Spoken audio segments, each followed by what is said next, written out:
Hello and welcome again to Purpose First. I'm Paul McGillivray, and on Purpose First we're interested in talking to business leaders, mentors, coaches, thought leaders, people who put purpose at the core of what they do. I've found that, and as have many others, when you put purpose at the core of your organisation, everything else flows, including profit. So purpose and profit aren't exclusive. They both can work together beautifully, but when you put purpose first, magic happens. This show is all about exploring that and exploring how we can amplify our impact by using technology, how we can scale up using automation and software systems to really move things around and enable us to work within our superpowers, our individual talents, our unique abilities, those things that make us truly special and completely human.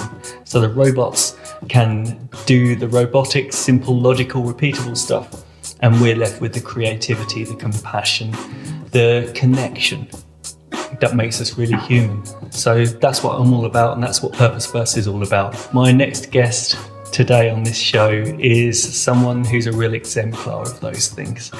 He's truly a heart-based person that's put purpose at the core of everything he does. And he's such a shining example of this that he's created alongside Masami Sato a movement. I'm talking about Paul Dunn of B1G1. He's a world-renowned business coach, a personal mentor and friend, and someone who's really genuinely making a difference and helps others to do the same. So I'm really honoured that he's on the show today. If you haven't come across Paul yet, you're in for a treat. B1G1 poses a question. What if every time something great happens in your business, something great happens somewhere else in the world too? And B1G1 is a platform, an online platform that allows for that reciprocal impact to happen around the world. I'll give you a few examples. Let's say every time I buy a book, a tree is planted in the world. Every time I win a new business contract, then a woman in Africa is given a microloan to start her own business. Every time we launch a product, for example, we launched a new online health app a short time ago, and our giving impact in that instance was that we paid for 10 people in New Zealand to have access to healthcare that otherwise wouldn't have been able to access. So B1G1 is this incoming, outgoing, giving impact. And it's amazing that currently B1G1 has had 180 million giving impacts. What's awesome about this is that it took them 10 years to get to 100 million giving impacts, and only 1 year to get to the next 50 million giving impacts. So it's a real example of the power of exponential technology. To speak to Paul Dunn, who has implemented this and who coaches so many others in this, is a real honour. So without further ado, I give you Paul Dunn.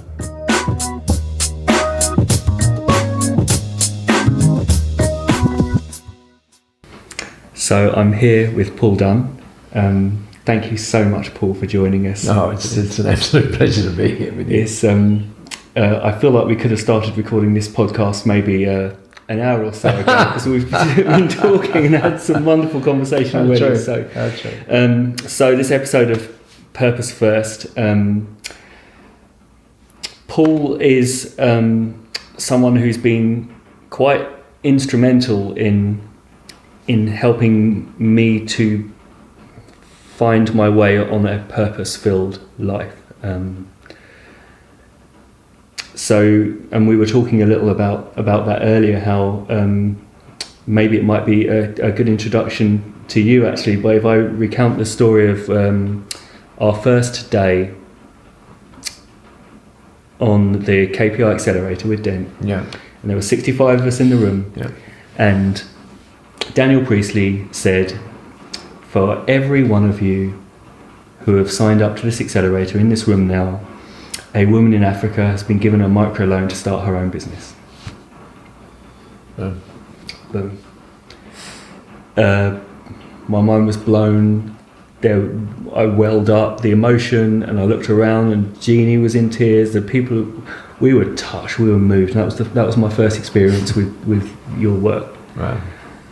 And what an introduction, Paul. That's awesome. And so, you know, Dan told us more about B1G1, and then we came to meet you as you did your talk, which I believe might have been the first time you revealed your legacy model. Yes, it was actually. Yeah. Which I'd love to talk to you about today. Happy to do that. So I'll give a bio of you in the introduction, so I don't have to sit here for 5 minutes telling you what you already know about you. Let's hope they read the introduction. Yeah, it's a long bio because of age. Yeah, it's a long bio because what's amazing about you, what I love about you, is that my understanding is basically you're a world-class business coach, and you at a real pinnacle of your fame and your recognition as a coach, met Masami, and together started B1G1, and it's when you walk into a room, your energy is captivating. Really? Absolutely.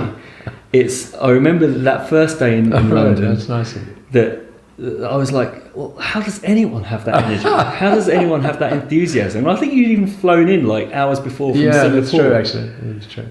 And so it feels like this has got you. This is inside of you, and this is living you. So maybe you could give people that sense of how this works and what you do and how you bring this to life, and then we can talk about maybe how this work is spreading and how it's influencing people. Got it. By the way, thank you for thank you for that introduction. I mean, that was the non-introduction that actually had more in it than the introduction. You know what I'm saying? Awesome. So yes, there was more stuff in that, which is really cool. And just let me deal with that whole thing about the energy thing. I always find that. And people sometimes don't get it, because they say, "Where do you get that energy from?" And I say, "Well, actually, it's from you." And I'm really just reflecting it back, and maybe amplifying it a little bit, but reflecting it back, because I think there's a lot of us will get great things, by spending time with ourselves and so on, and that's obviously very important time. Okay. But what a privilege and a joy it is to be able to, like this time now with you, and just to kind of get into your world and bring those worlds together. And that's a continuing, how can I say it? I think that it's like, for me, I describe it as curiosity, right? So there's curiosity about, oh my goodness, that actually, wow, that's so cool. And you can't help but get inspired by that whole thing. And so, and then in exactly the same way, to meet with Masami way back in 2006, which is a long time, and to be mentoring her and helping her grow this then little tiny food business, and then to have her just get, oh my goodness, this one moment that she had where she said, "Oh, wouldn't it be great if whenever there was a transaction in business, if something great happened?" You were talking about the Dan and the Malawi experience, and I remember the first time she said that to me. I went, and she said, someone goes and buys a TV, and somebody gets the gift of sight, and I remember at the end of it, or someone has a cup of coffee, and a kid gets access to water, and I remember going at the end of that, wow, that's like amazing. And she was smart enough, seriously, to say, "You don't get it yet." That was seriously so smart of it. Because it's this whole distinction between where you live. Do you live at this kind of level, or do you live with real depth? Right. And it's that drive for purpose that gets you to that depth. When I say it's a drive, I'm not sure that we constantly go, "Oh my God, I got to go on purpose," but it's when you feel it at that level, right? Because when you get it, when you I remember Simon Sinek once said, Paul, he said, and how do you know when you get it? Right? And he said, I think I asked him that. I said, how do you know when you get it? And he said, you almost can't speak when you get it. Yeah. Right? Because there's that lump in your throat, and all of a sudden you realize that even though this tiny person and all of that, and there's this big universe that we're in, then the amount of contribution that you can give once you get that is just huge. But you also get, I think at the same time, you get that it's not about you. It's not about you. In fact, one of the interesting things is when you get that, you realize it's actually all about us, right? It's this sort of oneness that's there, So yeah, it's and so I think I think that my life is just one of absolutely pure luck. I really do. And so I was on a podcast recently where it was about a guy called Barry McGillivray, and the podcast is essentially all about the hero's journey, Okay. And so theoretically, as entrepreneurs, we're supposed to have this really tough time, and we sort of deal with it, and then whoa, look at that, this is rainbow at the end. And I can't recall that time.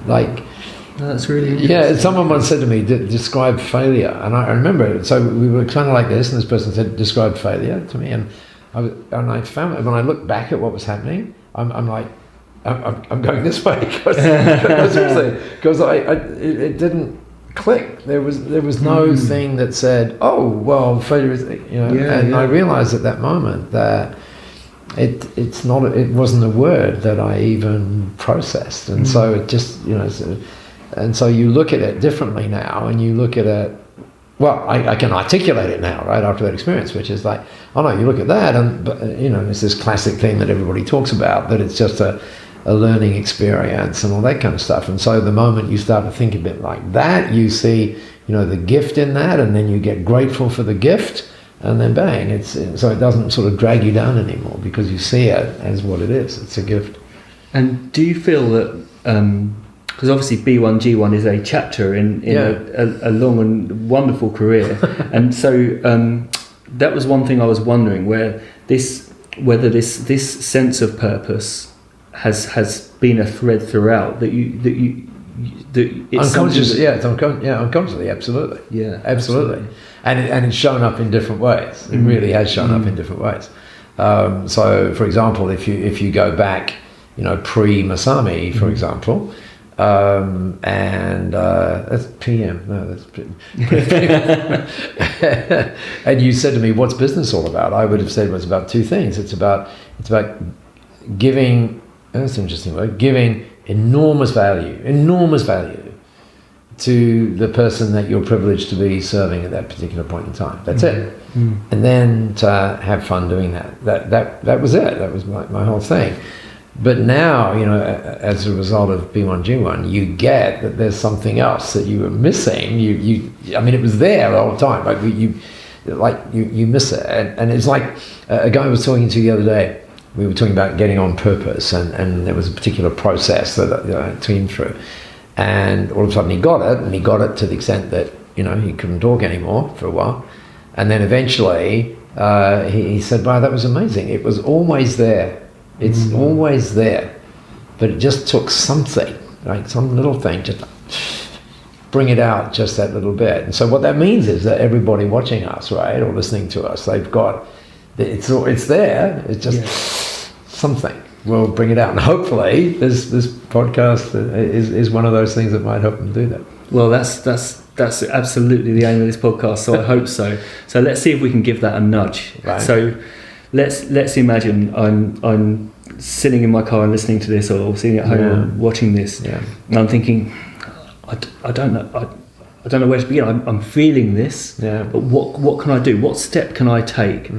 Because my dream is for everyone to feel this excitement that we're talking about now. This you said it earlier on. It was a lovely of you to say it, and it was a joy, and it really hit home. As I was talking, you just went, Paul, you're just so on purpose. And it was like, yeah, I am actually. I'm a man on a mission, and I'm loving it. And so I'm just loving that, and I just really want. I guess my mission is two things. It's for people to feel that, and then to live that to help others, and to use that to help others. Yeah. So how can we help them do that? All right. Well, let's give it. That's a big ask, but let's see if we can give some things.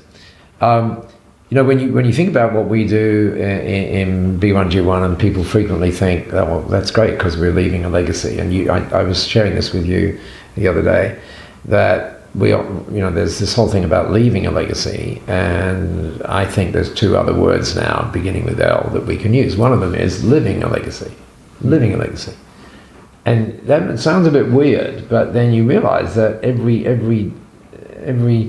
24 hours, there's so many moments in that 24 hours where you can, just the way you look at someone, the way you acknowledge someone, the way you say thank you to the bus driver, the way you say thank you to the Uber driver, the way just the way you have that moment is just really, really important, right? So living the legacy is really quite distinct than leaving it, but because you're living it, you'll actually leave a better one, if that makes sense. That totally makes sense. So the way that I'm feeling that is the idea of leaving a legacy is this idea that actually the same idea that I had of philanthropy before that meeting in London. This is totally Jeannie's sharing, which is right at the end. Jeannie said to you, I don't have to wait until I'm completely rich to become a philanthropist. That's it. I can do this now. I can do this now at every moment. And this feels like the idea of leaving a legacy is, okay, I'm going to build up this great thing and then leave it to the world. Yeah. But actually, no, the delight is let's leave a legacy now. And now. Let's live a legacy. Isn't it cool? And now. Beautiful, because we're present. We're not living in the future. We're living right now, which is where all the juice is, where it all is. Right? And then the interesting thing, of course, when you do that, right, you actually leverage the legacy as well. Because then what happens is people go, oh, I met this interesting guy today, I felt great about it, or whatever. And so they go away starting feeling great. So you get it on that level. But then if you wanted to go kind of interesting, and you start saying, well, what was that about? What was that about? And then I think there are some skill sets, some ideas that I use that help people get that. Can I tell you what they are? Please do, yes. So I find one of the most interesting, and people have interesting views about this, but it's essentially it's whatever works, right? But the thing that I find helps people get it is just to say this and just go, I get up every morning to, and then complete the blank. I get up every morning to, and one of the things that I've learnt, Paul, which I think would be really useful to be able to share, is sometimes people say things like, the women do this a lot, because women actually get this a little bit easy. That doesn't mean that you and I can't get it. That's okay. They get a lot of stuff that we don't get. That's intuitively, absolutely right? And so women would frequently say things like, well, I get up every morning to be a great example for my children, for example. Now, ostensibly, that's like a really cool thing. But I would suggest that when they say that they put, because it's about depth here, see? So if they would just put another two words on the end of that, and these two words are very simple words, just so that, right? So, and then just see what comes up, right? So you go, I get up every morning to be a great example for my children so that they, right? It's good, that's almost always the next word, right? So that they can inspire the people that they come in touch with today, so that together we can actually make a dent in this little community of ours, and that might show up someplace else in the world, right? And if you trace that through, so if I were being tough love now, what I've learned is that when someone says, oh, I get up every morning to make a difference, for example, and that's a frequent thing that people say, is like, I will reflect back to them. Tough love is difficult for me, by the way, but I will say, good for you. And I go, what do you mean, good for you?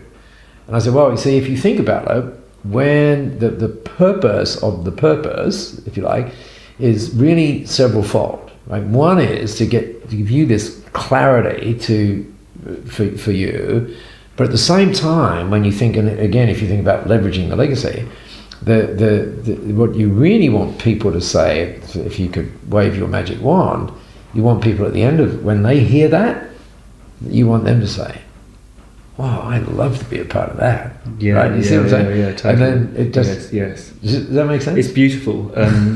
This exercise, you asked Jeannie and I to do. Yeah, I did, yeah. You're mentoring us, which is just wonderful.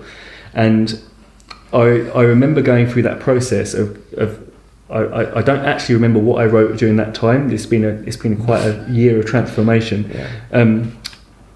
But yes, I remember then you inviting us to go deeper and deeper. Yeah. And the light bulbs do light. And so I have to ask you, could you complete your sentence? I certainly can. I'll do it in a minute. I certainly can, because I wanted to let you know one other thing as well before I do that. And that is that one of the things that I've come to understand, because it's interesting just listening to you then, one of the things that I've come to understand is that the why, can actually change. And it's really okay for it to change. Right? So, and I think there are people that we could refer to where we know that's true. Like if you look at Branson, for example, so Richard said years ago, he actually said it, I get up every morning to disrupt industries that need disrupting and to have fun doing it. That was his thing, that was his why, and it was a beautiful why to have, right?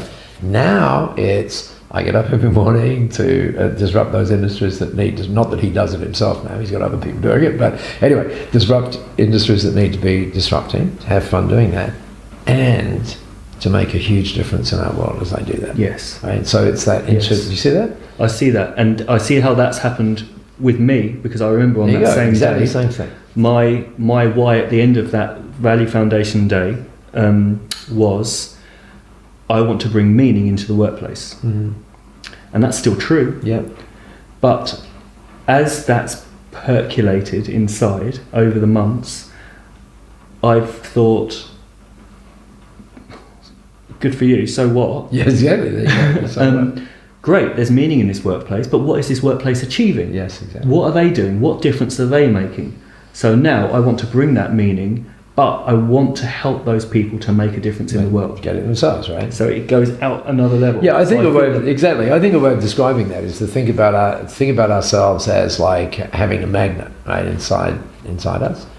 And the interesting thing about this magnet is it's an electromagnet. So it only switches on, if you like, when you plug it into the power. And the power, right, is purpose. That's the power. Right. Now you can look at it as a power thing like that, or you can say something that I heard someone say the other day, which was they said this. They said, if you feel like you've lost your way, it's more than likely that you've lost your why. Right? Or another way of saying that is, when you find your why, you find your way. And I have to pick up on that, because in my TED talk, that came out as I hadn't scripted that. That's impressed you that I got it. But maybe I remember watching back the video and going, wow, where did that come from? I said I'd lost my way and I'd lost my way. I know, I was there. Yeah. Wonderful. So I was inadvertently quoting someone, or maybe myself. No. Well, you get that we're all connected, right? So I think what you're describing there, and this is why the why or the purpose can actually change. Ken Blanchard, who wrote a book, I think probably before you were born, Paul, I think, which was called The 1 Minute Manager, right? Okay. And it was this, amazing book, right? And then he wrote a book on situational leadership. Okay. And he pointed out that really great leadership is looking at a situation and understands that different situations might require different aspects of leadership, right? Okay, yes. And exactly the same way as our situations change, as the people that we talk with, or all sorts of things would, of that change. So our why might get, let's say, refined at some particular point. I think there's always a driver there, but then over time we're gonna refine it. And so, right now, but this may well change. I get up every morning to show business owners how they can add or create more impact in their business than they ever thought possible, so that together we can create an extraordinary world, and that's a world that's full of giving.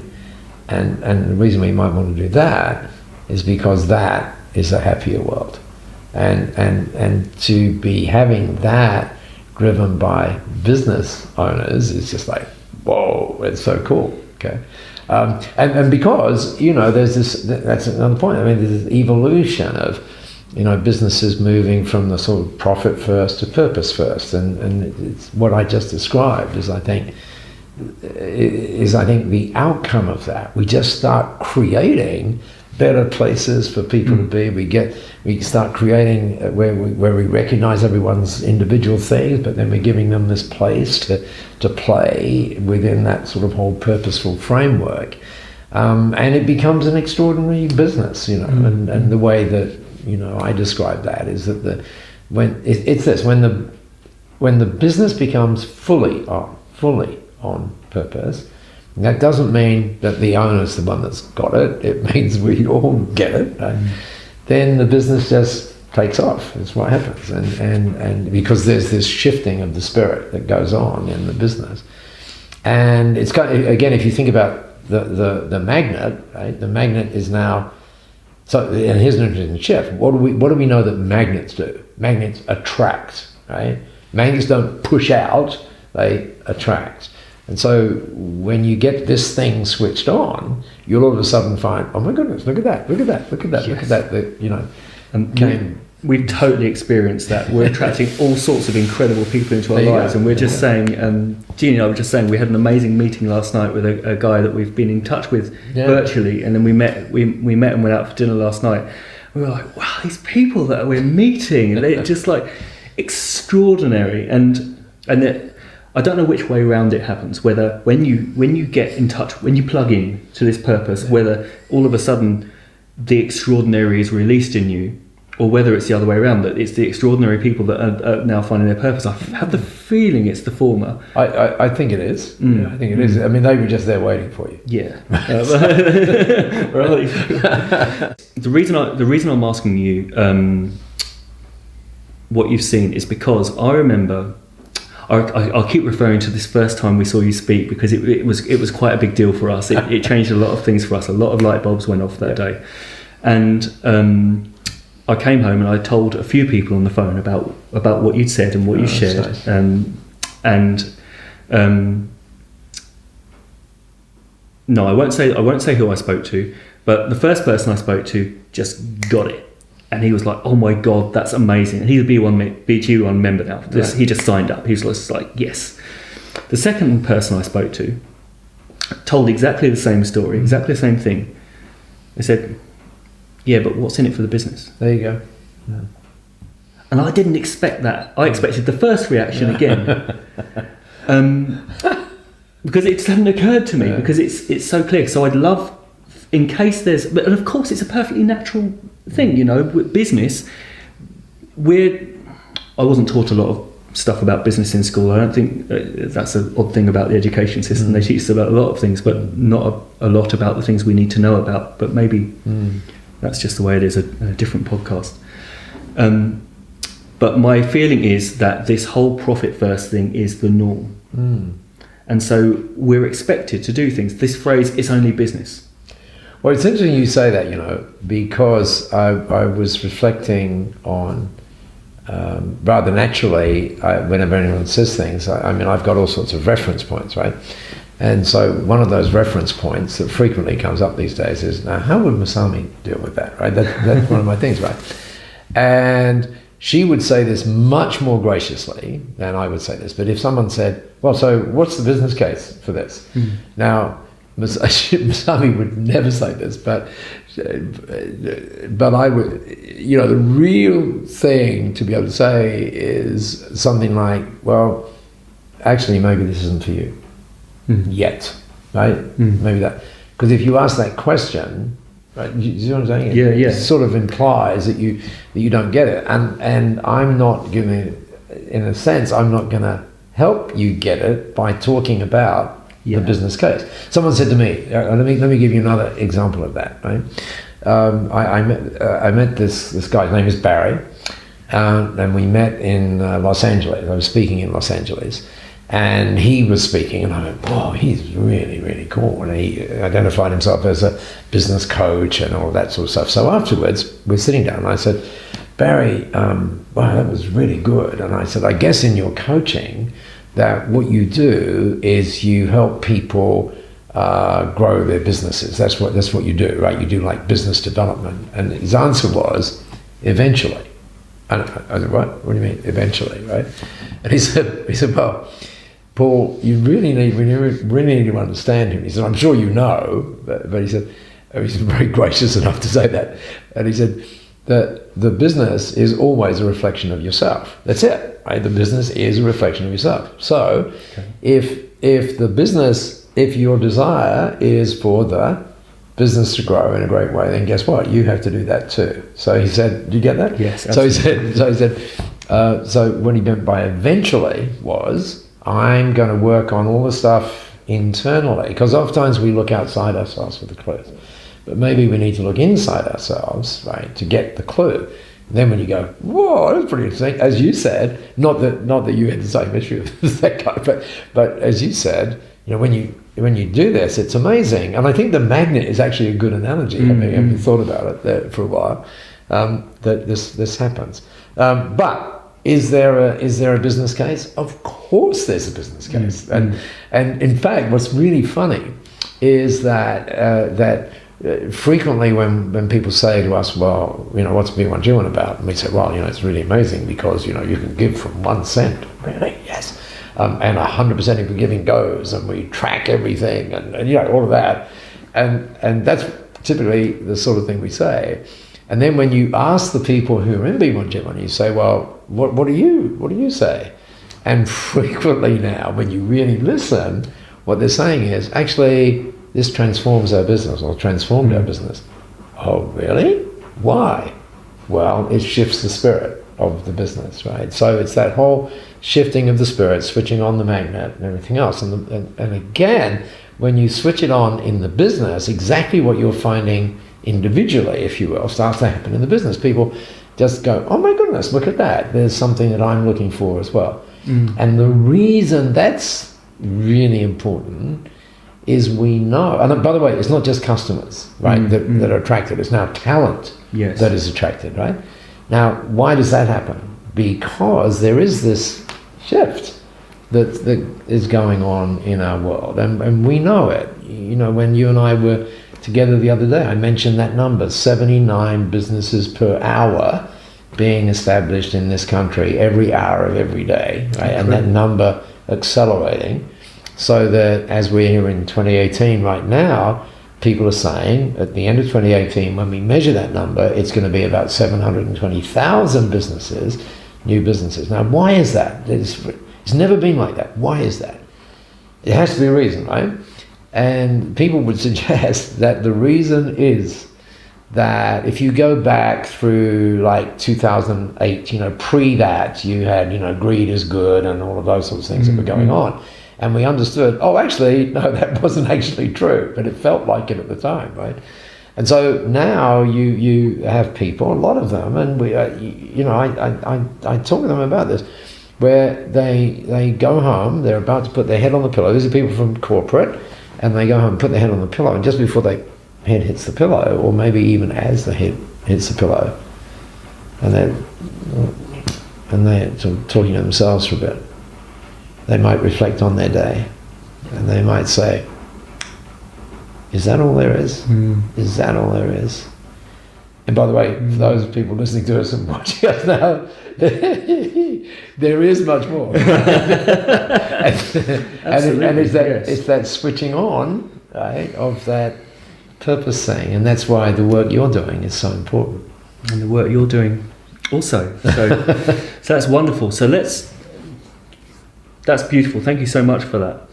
So let's go right back to that first point, which I think was beautiful, simple, and profound, which was, it's all about these little moments. Yeah. These small. Yeah, it is. these small points. I have a friend, Tim Freak, the philosopher, wonderful guy, and he's very much about this. I remember we went on a retreat with him, and he talked about this, and he's all about making this connection. Mm-hmm. And it's not just, okay, Thursday is my connection day, but every moment. And I just remember on the way home from that same retreat, I was just glowing with this idea. And my first encounter with someone that hadn't been on the retreat was in Sainsbury's. I went to get something on the way home, and I was in the toilet roll aisle, and there was this guy there. We've got the picture. And you get the idea. And this guy there also trying to choose from the 2,000 brands of toilet roll. Why are there 2,000 brands of toilet roll? People listening right now, you're about to get a deep insight into the roll. Right? Yeah, no, we're on toilet roll. Yeah. But I just commented to him about that fact that there was just 2,000 brands. How do you choose? And he was kind of taken aback that I was just making a connection, a loving connection, and he just reciprocated right back. By the way. And it was just this beautiful moment between me and this guy that I'd never seen before and will never see again. And we both went away laughing and smiling. You had what has now been defined, the first time you heard it here, as a toilet roll moment. Toilet roll moment. And so as I walked out of the shop, I thought to myself, retrospectively, we need more toilet roll moments. That's true. And you know what you just did? Like what you just did, I mean, think about the number of times in a day we see a toilet roll, right? And so you just you just gave people this incredible thing. You've got a trigger. They've got the trigger lined up right there. But it's so true, isn't it? Yeah, it's so true, and that it feels to me, and this comes back to my life over and over again in so many ways. When you can bring yourself right to now. When you're not living in the future or the past, the regrets or the hopes or vice versa, a connection to now happens, and a connection to everyone else happens, and also a beautiful sense of gratitude happens. I mean, just think about that. Right for now, right? Just think about, I live in Singapore, I travel around the world, but right now I'm here. Right? I mean, how could you not be grateful for that? Seriously. And how could you not be grateful for all of the staff, including the Uber driver, that got me right here? I mean, how could you not be grateful for that? And what does it require? It just requires you to stop from. I'm here. What made that happen? Oh my goodness, how lucky am I? Did you hear that a guy, I think he's written a book about this. I heard an interview in the podcast, and to my shame I don't remember his name. I'll put it in the show notes. I always wanted to say that. Yeah, there you go. He had this realisation. He was sitting with his daughters, and it was something simple. It was an object that they had that they felt grateful for. Yeah. And he said, okay, I am going to write a letter of thanks to every single person that was involved in the creation of this thing. There you go. Wow, that's a lot of people. And it turned into a mission. And he actually ended up driving across the country to thank the steel workers that had made the steel, that went into the van that had driven the thing. And he just went out and out and out, and it was thousands of people. The connection is beautiful, and this just to be able to place this gratitude. Well, interesting you say that, because we mentioned Masami and obviously Japanese, and there's whenever we get food on the table, right, we say itadakimasu, which is a Japanese phrase. And I said to Masami once, well, what does itadakimasu mean? Because I thought it might mean, thank you for the food. Right? It doesn't mean that at all. It means thank you for the person who planted the food. Thank you for the person who pulled the food. Thank you for the person on the manufacturing line who did this. Thank you for the graphic designer who did the bottle line. It's just this entire sort of sequence right there. Itadakimasu. Lovely. Okay. So, step 1, we're in presence. We feel gratitude and connection. Yep. How do we amplify that? Oh, well, I mean, I think that's what this is about, isn't it? We're doing this, amplifying this. We're doing this in that moment, not because, how can I put it? Not because we necessarily want to amplify it, but just because our own presence, our own thing automatically does that. It's like, I remember we were in India once and we were looking at a B1G1 project, right? And it was in this tiny little rural place. And Masami, then there was a couple of hotels. And one of them was, I remember, so funny what you're bringing up for me. And I remember this hotel. There was like 3 or 4 hotels in this place, right? And one of them was called the Quality Hotel. And I said, Masami, we should stay there. And she said, no. And I said, well, why wouldn't you want to stay there? And she said, because if it was a quality hotel, they wouldn't need to tell you it was a quality hotel. Does that make sense? Yeah. Beautiful. Lovely. So I think it's just, sort of like being who we are. And I mean, the great news is that we now have things like the podcasts and iPhones and who knows what else is coming that we can do that. By the way, that's another thing. I think from as a result of this, people are going to look at toilet rolls in a totally different way. But I actually, it's funny, I actually look at things like iPhones and I look at them in a really different way. I look at it and when you just do this and the pixels just all flash. I go, how's that happen? Yeah. And it's all about zeros and ones and all of that sort of stuff. Wow, that's amazing. That is just amazing. Just incredible. Exactly. And just in that moment, you can go, wow, that's so cool. And itadakimasu, right, as a result of all of that. And so it's all about how you're showing up, right, on each moment and everything else, and not for any other reason than you want to show up to be the best that you can possibly be, Yes. in that moment. And the best that you can possibly be is really forgetting about you and thinking about the other people that are there around you and just be there, as it were. like, let me give you a good example of that. And I'm sorry, it doesn't include toilet rolls, but like sitting on a sofa here in London with you. It's pretty cool, isn't it? Pretty cool. Pretty cool. Thank you so much. It's been an honour to do this. I'm so moved, grateful, humbled by you sharing this time with all of us listening and watching, and with me. Thank you. Oh, well, thank you so much for the work that you do. It's mind blowing. You've changed millions of lives, literally.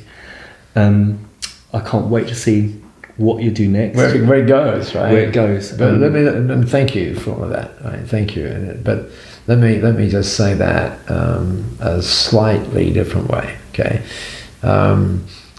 Because it's nice to hear all of that, but let me just come back to this whole thing that there is, and this is going to sound like I'm repeating stuff, but it is in this moment, right? And it is all about those moments, and we all, wherever we are right now, is actually a result of all of the moments, and there's been zillions of those moments. And so just by thinking about that and making sure that each moment is as magical as you can make it, and it's like, and we think maybe that the other people are the beneficiaries of that. No way, right? Just for example, being here today, and one of the other reasons that I'm grateful for it is because you ask questions in a particular way that make me go, whoa, that's interesting. And then as a result of that, stuff comes out that I didn't even know I was going to say. So thank you. It's just been awesome. Thank you. Awesome stuff. Thank you.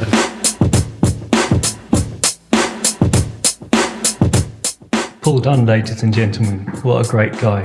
Just living from the heart and just so caring. I just love how he just puts everyone else first. His purpose is everyone. It's for them, as he said in another podcast. Everything is for them, and he dedicates his life to that, and I just find that an inspiration. I hope you enjoyed the conversation too. If you want to find out more about Paul, go to b1g1.com and do sign up. It's something that really transforms your outlook on the organisation. It's something that really gives an extra level of motivation for the people in the organisation too. You know, every time something great happens, it's awesome, and then that's multiplied because something else has happened awesome in the world. So do get involved. It's an amazing movement. I really believe it's the future. This podcast was brought to you by Remote this week. So Remote is my company alongside my wife Jeannie. We, since 1999, have been helping purpose-driven organisations to scale up and massively amplify their impact in the world. We're all about automating as much as we can and using software to take over the simple, logical, repeatable tasks so that you don't have to, so that you can spend your time and your purpose with your unique abilities, your individual talents, the things that make you human. If that's something you're interested in, do get in touch. If you enjoyed this podcast today, then please do hit subscribe and share it with someone who you think would benefit from listening to it too. Okay, until next time.